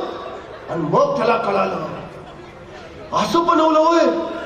म्हणजे 7,000 फौजेनं आपल्याला इकडं पळवत नेलं आणि 2,000 फौजेनं तिकडं काम केलं. या खुदा कैसे है ये मराठे. सुचायचं बंद झालं हो त्याला.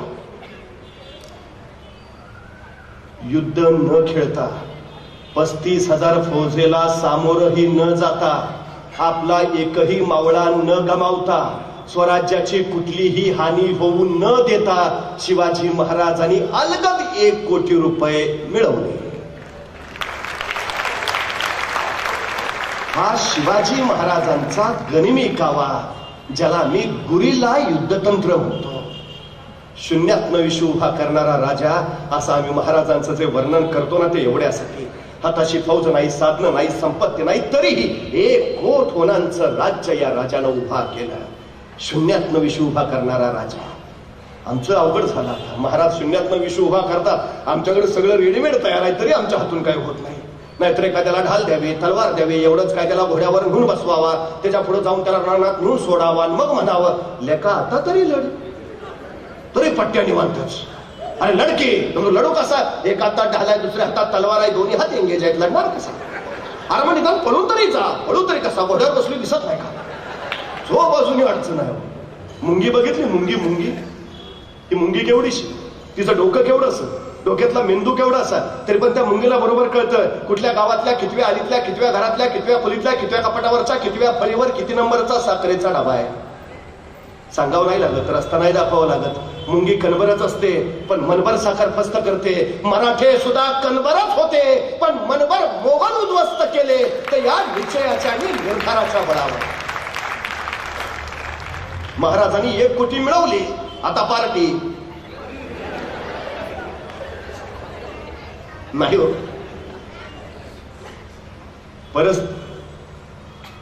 परिणामांची जाणीव न ठेवता जी माणसं कृती करतात ती कायम अपयशी ठरतात, आणि परिणामांची जाणीव ठेवून जी माणसं कृती करतात ती कायम यशस्वी होतात. 1 कोटी पळवण्यापुरता डाव नव्हता. महाराजांनी त्याच्यानंतर काय परिणाम होतील याची चाहूल घेतलेली. त्यांना माहिती आहे बहादूर खान गप्पा नाही बसणार. तो नगरचं सैन्य गोळा करेल, नाशिकचं सैन्य गोळा करेल, औरंगाबादचं सैन्य गोळा करेल, तब्बल लाखाची फौज, त्याची 35,000, आणि लाखभर घेऊन तो रायगडावर हल्ला करेल. रायगडावर जर त्यांनी आता या समयी हल्ला केला तर आपली फौज किती, 10,000, मुकाबला होईल कसा? मग त्याचं आक्रमण रोखलं पाहिजे. कधीपर्यंत? आपलं सैन्य परत येईपर्यंत. आपलं सैन्य गावातून परत कधी येणार? पावसाळा संपल्यावर, म्हणजे 4 महिन्यांनी. म्हणजे 4 महिने बहादूर खानाचा रायगडावरचं आक्रमण रोखलं पाहिजे. सुरू झालं राजकारण. आणि महाराजांनी मग आपला वकील काझी हैदर तो पाठवून गेला बहादूरगडावर. काझी हैदर बहादूर खानाची भेट घ्यायला आले, पण बहादूर खान भेटच घेणार. ते बाबा बनवतात फार. राजकीय वकिलाची भेट घ्यावी असा राजनैतिक नियम आहे. नाही लाजाने त्याला भेटावं लागलं. मग ते काझी हैदर आले. बहादूर खानाने विचारलं, हा क्या है? मग काझी हैदर साहेब म्हणाले, हुजूर आपल्यावर कोसळलेल्या प्रसंगाची आम्हाला तीव्र जाणीव आहे. अशा दिवसा ढवळ्या 1 कोटी हातातून जाणं याचं दुःख साधं नाही, पण हुजूर चुकून झालं. It's an accident. अपघात होता तो. आमच्या महाराजांना तुमच्या शक्तीची जाणीवच झाली नाही, आणि म्हणून घडलं चुकून. पण जशी तुमच्या शक्तीची जाणीव झाली, आमच्या महाराजांना प्रचंड पश्चाताप झाला. 3 दिवस हातल्यात जळतायत होते. 3 दिवस झालं जेवले नाहीत.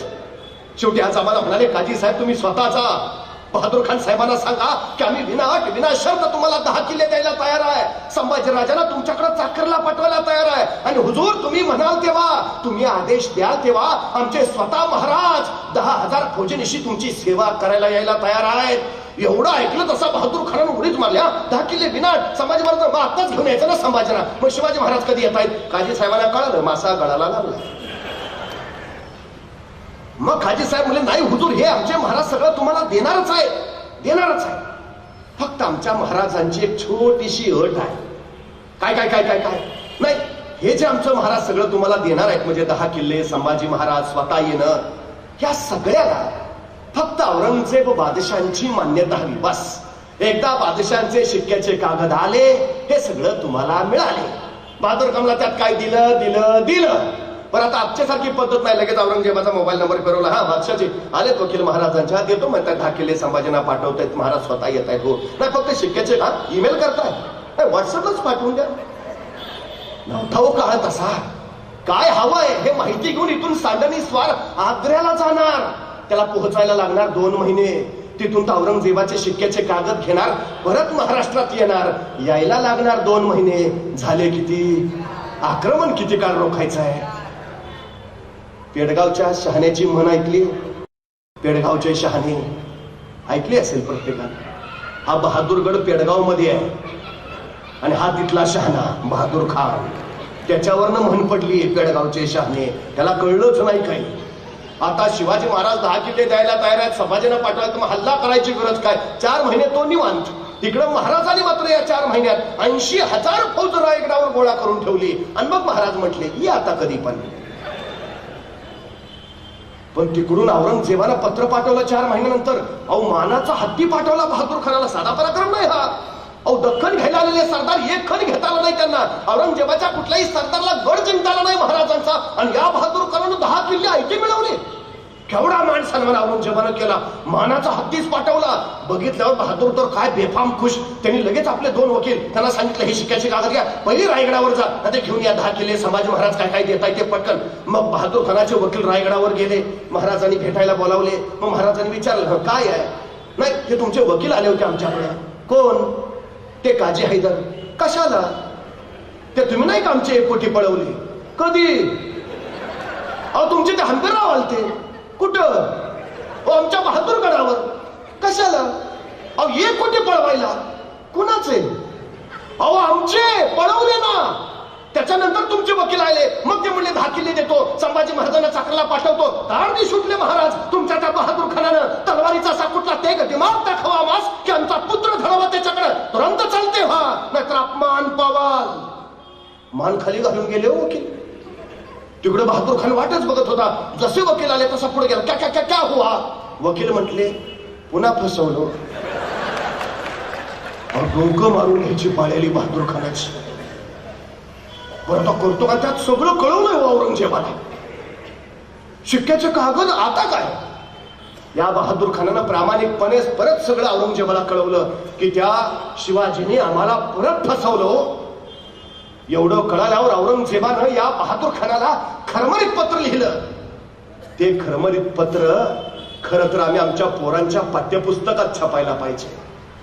औरंगजेब लिहितो, अरे तुम्ही माझे सरदार इथून प्रचंड खजाना घेऊन जाता, अफाट बचमियत घेऊन जाता, बलाढ्य सैन्य घेऊन जाता, तिथं त्या सह्याद्रीच्या दऱ्याखोऱ्यात त्या शिवाजी राजाबरोबर लुटूपुटूच्या लढाई खेळता आणि नंतर मला कळवता त्या शिवाजीने आम्हाला फसवलं. अरे तो शिवाजी तुम्हाला फसवतो तरी कसा आणि तुम्ही फसता तरी कसे? बहादूर खानानं याही प्रश्नाचं उत्तर पाठवलं. तो म्हणला हुजूर तुम्ही मला विचारलं तो शिवाजी राजा आम्हाला फसवतो कसा आणि आम्ही फसतो कसे? हुजूर तो शिवाजी राजा आग्र्यात सुद्धा आला होता, तुम्हाला कसं फसवलं? आम्हालाही तसंच फसवलं. आपल्या पुऱ्या हयातीत औरंगजेब चुकून महाराष्ट्रात आला नाही. त्याला भीती होती. अहो सरदारांचा पराभव झाल्यावर किमान त्यांच्यावर रागावता तरी येत आहे. पण शिवरायांनी आपलाच पराभव केला तर रागवायचं कुणावर? चुकून नाही आला तो. मी जाणीवपूर्वक विधान करतो.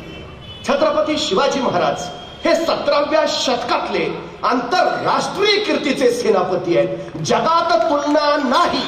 आंतर जगात नाही अजिबात. जगात जेवढे जेवढे सेनापती होते, जेवढे जेवढे बलाढ्य योद्धे होते, महाराजांनी त्यांचा सपशेल पराभव केलाय. सपशेल. महाराजांच्या 50 वर्षाच्या कालावधीत त्यांच्या समोर जे जे शत्रू आले त्यातले फक्त 2च भारतीय होते. फक्त 2. बाकीचे उरलेले सगळे परकीय परदेशातले होते. त्यांच्या त्यांच्या देशातले मानांकित सेनानी होते. फक्त 2 इथले. एक अफजल खान, तो भारतीय आहे, या मातीतला आहे तो. आणि दुसरा मिर्झा राजा जयसिंग, तो इथला आहे. हे 2च भारतीय महाराजांच्या सामने आलेले, पराभूत झालेले. बाकी सगळे परदेशातले आहेत. त्याचे लाल महालात बोट छाटली. तो अबू तालिब, मिर्झा नवाब, शाइस्ता खान, तुर्कस्तानचा आहे तो. तुर्कस्तानचा नवाब औरंगजेबाचा सख्खा मामा आहे. त्या तो प्रति औरंगजेब बंगाल जिंकून दिलाय त्यांनी. असा भलाढ्य सेनानी महाराजांनी 3 बोटं छाटली. पहाट व्हायच्या गायब झाला, परत नाही आला. तो बहलोल खान पठाण, सिकंदर चदर खान पठाण, हे सगळे पठाण अफगाणी आहेत, अफगाणिस्तानचे आहेत. तो दिलेर खान मंगोलियन आहे हा बाबा. मंगोलिया देशाचा सर्वोत्तम योद्धा. सिद्दी जौहर, सिद्दी सलामत खान, हे सगळे इराणी आहेत, इराणचे आहेत, सर्वोत्तम योद्धे. महाराजांनी त्यांचा पराभव केला. आणि तर लोणावळ्याच्या खिंडीत, उंबर खिंडीत त्याचा महाराजांनी कोंडून पराभव केला. तो कारतलब खान, तो उझबेकिस्तान म्हणजे आताच्या ताश्कंद रशियाचा आहे, त्याचा पराभव केला महाराजांनी. परत नाही आला. इंग्रज पराभूत, फ्रेंच पराभूत, डच पराभूत, पोर्तुगीज पराभूत, सगळ्यांचा पराभव केला या राजानं. 350 वर्षापूर्वी इंग्लंडमध्ये 3 वृत्तपत्र प्रकाशित होत होती. लंडन गॅझेट हे लंडन मधनं प्रकाशित होणारं वृत्तपत्र. शिवाजी महाराज आग्र्यातनं सुटले, त्याची पहिल्या पानावर बातमी आली आहे लंडन गॅझेटमध्ये. त्यावेळी त्या लंडन गॅझेटच्या पहिल्या पानावर शिवाजी महाराजांचा उल्लेख द किंग ऑफ स्वराज्य असा नव्हता, द किंग ऑफ महाराष्ट्र असाही नव्हता. महाराजांचा उल्लेख होता the king of India, Shivaji.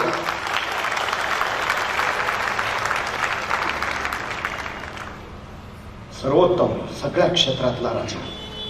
मी वारंवार सांगतो, विष्णू शास्त्री चिपळूणकर एका ठिकाणी असं म्हणाले होते की मी मराठी भाषेतला शिवाजी आहे. म्हणजे शिवाजी नुसतं नाव नाही, शिवाजी नुसतं कर्तृत्व नाही, शिवाजी नुसतं नेतृत्व नाही, तर शिवाजी हे सर्वोच्चतेचं परिमाण आहे. मला काय व्हायचं आहे? माझ्या क्षेत्रातलं शिवाजी व्हायचं आहे, सर्वोत्तम. बस मी शेती करत असेल, अशी शेती करेन की जिल्ह्यानं म्हटलं पाहिजे नाद नाही करायचा, हा शेतीतला शिवाजी आहे. शिवाजी म्हणजे सर्वोत्तम होणं. खरं तर या शिवजयंतीला तुम्ही काय करता मला माहित नाही, पण किमान ज्या गडकोटाने महाराजांचं हे स्वराज्य वैभव उभा केलं, त्या गडकोटांकडे जात चला. तुम्ही तिथं गेल्यावर तुम्हाला किती आनंद होईल हे मला माहिती नाही, पण तुम्ही तिथं आल्याचा त्या गडकोटांना मात्र नक्की आनंद होईल एवढं मात्र सांगतो. अहो, गेल्या महिन्यात बांधलेला पूल मागच्या आठवड्यात ढासळला आणि लोक विचारायला लागली काय मिक्सर वापरलं होतं कुणास ठाऊक. पण 350 वर्षापूर्वी महाराजांनी बांधलेले गड मात्र अजून जसेच्या तसे आहेत. लोक विचारतात महाराजांनी काय मिक्सर वापरला असेल कुणास ठाऊक. खरं तर मिक्सर काय वापरला असेल खरंच कुणास ठाऊक, पण त्या मिक्सर मध्ये प्रामाणिकपणा होता एवढं मात्र नक्की. त्या मिक्सर मध्ये इमानदारी होती एवढी मात्र नक्की. तो प्रामाणिकपणा बघायचा असेल तर त्या गडकोटांकडे जरूर जा. इमानदारी जाणायची असेल तर त्या गडकोटांकडे जा. तिथला मातीचा एखादा ढेकूळ कधी हातात घ्या, पाण्यात टाका. त्या पाण्यावर जो तवंग उठेल तो तवंग सुद्धा या मातीसाठी खर्ची पडलेल्या मावळ्याच्या रक्ताचा असेल. तिथला पत्तर ना पत्तर माझ्या मावळ्याच्या जीवनाची चित्रकथा सांगेल मातीसाठी कसं लढावं, कसं जगावं आणि कसं मरावं. ही तीर्थस्थान आहे, तो आमची प्रेरणास्थान आहे आमची. मी परवा पुण्यात होतो एका किल्ले स्पर्धाच्या उद्घाटनाला. माझ्या आधी एक जण बोलता बोलता म्हणाले मी राजस्थानला गेलो, आहा काय तिकडचे महाल, काय जपलेत त्यांनी. त्या उत्तरेतले गडकोट जसेच्या तसे काय ठेवले. तो दिल्लीचा लाल किल्ला, अहो काय जसाच्या तसा. तो आग्र्याचा ताजमहल काय जपलाय. आणि आमच्या महाराष्ट्रात सगळं ढासळलंय, सगळं कोसळलंय. मला वाईट वाटलं, रागही आला. मी त्याला म्हटलं खरंय तुमचं, त्या राजस्थानाचे महाल जसेच्या तसे आहेत, त्या उत्तरेतले गडकोट तेही जसेच्या तसे आहेत, तो दिल्लीचा लाल किल्ला तोही जसाच्या तसा आहे, तो आग्र्याचा ताजमहल तोही जसाच्या तसा आहे. मान्य आहे आमचं सगळं ढासळलंय, हेही मान्य आहे. पण त्यांचं तसं का आहे आणि आमचं असं काय माहितीये. त्यांचं तसं आहे कारण जेव्हा जेव्हा त्यांच्यावर हल्ले झाले तेव्हा तेव्हा त्यांनी माना वाकवल्या आणि भिंती वाचवल्या. आमच्यावर जेव्हा जेव्हा हल्ले झाले आम्ही माना नाही वाकवल्या, आम्ही छात्या फाकवल्या. ये लढ. त्यांच्या महाराजांमधनं फक्त नुपुराचे झनत्कार आणि पैंजनाचे स्वर निनादलेत. माझ्या भिंती मधनं हर हर महादेवचे जागर झालेत. त्यांच्या भिंतीमधनं मद्याचे प्रवाह व्हायलेत आणि माझ्या भिंतीमधनं रक्ताचे पाठ धावलेत. अभिमान आहे मला, माझ्या किल्ल्याचा बुरुज ढासळलाय, हो ढासळलाय, पण स्वराज्याचं रक्षण करताना तोपेचा गोळा खाऊन ढासळलाय. तटबंदी कोसळली, हो मान्य आहे, पण स्वातंत्र्याचं रक्षण कसं करावं हे सांगताना कोसळली ती. अभिमान आहे मला. पण जेवढं कोसळलं तेवढं बस झालं. नाहीतर उद्या रामायण घडलं होतं का असं विचारणारे, खरंच शिवाजी महाराज जन्माला आले होते का असाही प्रश्न विचारतील. आणि पुरावे म्हणून दाखवायला आमच्याकडे गड किल्ले सुद्धा शिल्लक नसतील.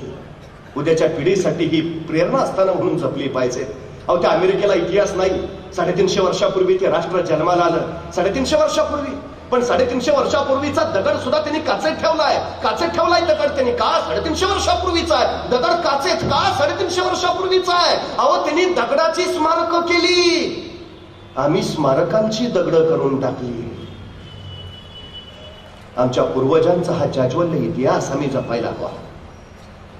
शिवप्रभूंनी आपल्या आयुष्यात जो विचार वारसा दिला तो आम्ही नुसता डोक्यावर नाही तर डोक्यात घेऊन मिरवायला हवा. तर उद्याचं स्वराज्य आणि स्वराज्य उभा करता येईल.